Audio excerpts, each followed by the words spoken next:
I am nothing less than a highly melanated king. Here to stress the reiteration that it's the Clinton administration 1861 Confederation responsible for the mass incarceration of the Y chromosome, reminiscent of them plucking innocent children from the motherland we call home. They say there are both pros and cons to being a black man in America. But how can that be true? When I have to be memorialized after throwing my hands up and screaming, "Don't shoot." Pros, I suppose, could be having the inspiration to write this free-form poetry. Cons like the convicts that live in captivity in state custody while pledging allegiance to a country that claims to be the land of the free.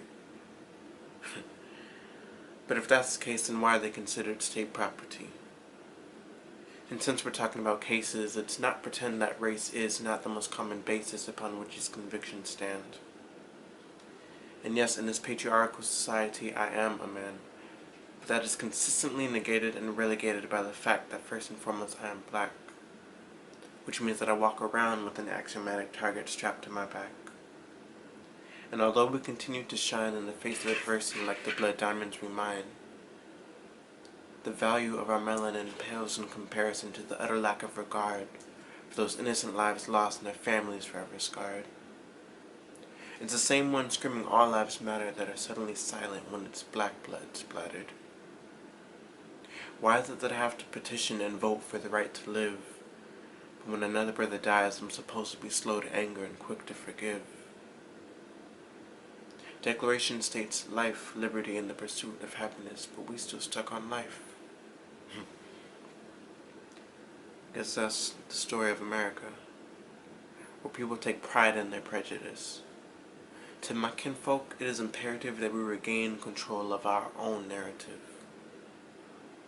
We've been telling our story for ages, and they just keep ripping out the pages. Even when our black-owned products sit on white-owned shelves, they are locked up in cages. And beyond hair oils and conditioner, this is conditioning. A conditioning of the mind. The system is not broken. It was built by design. They create distractions to manipulate and deviate from the truth that there really is a fine line between fact and fiction, charge and conviction. This artistic expression is in direct relation to the mass oppression. So many of my elevated brothers and sisters, fellow kings and queens, die. No, they're murdered, with their stories untold. But now's the time for the multiplication of our exponential power, not division.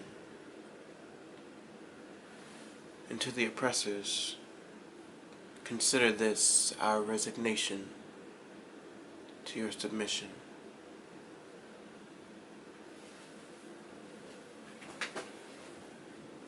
That's it. Cut.